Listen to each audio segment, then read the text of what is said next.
লিটন ভাই, আপনি যে ইটালি থেকে এসে এই ফুলের দিয়ে শোরুম দিলেন, এইটা কি চিন্তা ভাবনা করে দিলেন বলেন তো একটু। হ্যাঁ বলেন, আপনি যে ইটালি প্রবাসী সিটিজেনশিপ ওখানে আপনি আসলেন বাংলাদেশে, এখন এই ফুলের দোকান দিলেন, মনোরম পরিবেশে এত বড় একটা শোরুম দিলেন, এখন কি উদ্দেশ্য দিলেন এইটা একটু জানতে চাই। আমি একজন বিজনেসম্যান, আমার তো উদ্দেশ্য একটা ব্যবসা। হ্যাঁ হ্যাঁ সেই সুবাদে আমার প্রবাসী, আমি যদি ইটালির একজন প্রবাসী, দ্যাট মিনস আমার ওখানকার সেটেলমেন্ট, আমি ওখানে, তারপর আমার এখানে ব্যবসা করার উদ্দেশ্য হলো যে এটা আমার নিজের দেশের মাটিতে, আমি দেশের সবার সাথে মিশেই ব্যবসা করব এবং ব্যবসা করার সৎ ইচ্ছা আছে বলে আমি এখানে ব্যবসা শুরু করছি।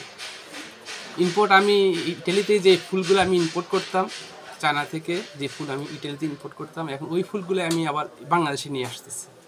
আমার চিন্তা হলো যে এই মার্কেটটাকে প্রতিটা গ্রাহকের কাছে আমার এই প্রোডাক্টগুলো আমি পৌঁছে দেওয়া। দেখেন, এই ইটালি প্রবাসী হয়েও দেশ কি প্রেম, দেশ প্রেম যে বাংলাদেশের মানুষ কম মূল্যে ভালো মাল পাক, ভালো কিছু পাক, এই জন্য সে বাংলাদেশে চলে আসছে। ধন্যবাদ লিটন ভাই।